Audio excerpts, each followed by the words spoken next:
What's up, everybody? It's Chris from the droning company here at AUVSI's Xponential 2024, the final day in San Diego, California, and I had to stop by the booth and see our friends at Embry-Riddle. I'm here today with Dr. Joseph Cerreta of Embry-Riddle. First of all, really nice to meet you. Really great meeting you. Thank you for having us. Now, Embry-Riddle's somebody that we're not necessarily strangers to. We know a lot about the programs that you have there and the way that you help people get into flying all sorts of aircraft, not just drones. But what we focus on at the droning company is drones. Absolutely. Lots of different facets of the drone industry. A lot of people don't realize how many different types of certificates you can get, and Embry-Riddle can actually help with that. Can you tell us a little bit about 137 and some of the other things you have? Yeah, absolutely. So all of our certificate programs are organized through our Office of Professional Education.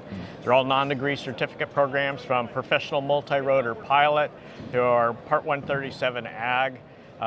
Different applications, inspections, photogrammetry, agriculture, all those different aspects of it. Now, what we wanted to do with our courses was really have a hands-on approach that takes our students not just in an academic environment where they sit on an online, behind their computer, not actively learning. We have a totally different approach. It's active learning, where even though it's a remote online course, they go out and collect their own data to practice and implement best practices, and they prove that they can do these through the assignments in each of those courses. Sure. And again, those courses will take those students in a range from simple photogrammetry missions. They'll take them through an inspection of a cell phone tower. In order to get that cell phone tower, now they have to demonstrate other principles. Do they get permission?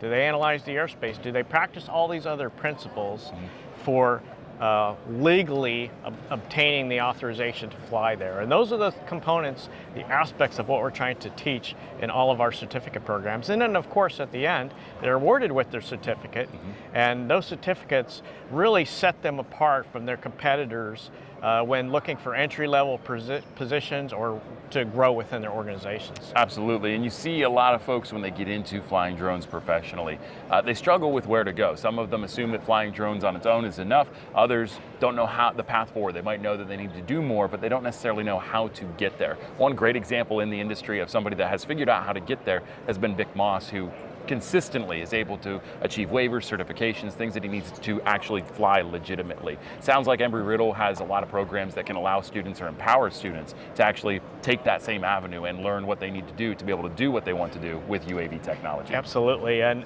just as you're implying here, demonstrated competency, and what Vic is doing is great stuff, and we do some very similar things in our demonstrated competency certificate programs. And we are a training provider for the AUVSI's Trusted Operator program as well, and that is purely a demonstrated competency type of certificate that those students would earn, and where they go out and obtain those authorizations. Whether it's a COA, whether it's a Lance authorization, they have to go out and do those things. Sure. Those principles are fundamental for commercial UAS operations, and we want our students to have those competencies, so when they go out in the field, they're really doing what they're supposed to be doing, and they're doing it right. They're practicing best practices. They have the safety implementation. That's the key component, is what sets the difference, what makes it different between a professional UAS operator and somebody flying for a hobby.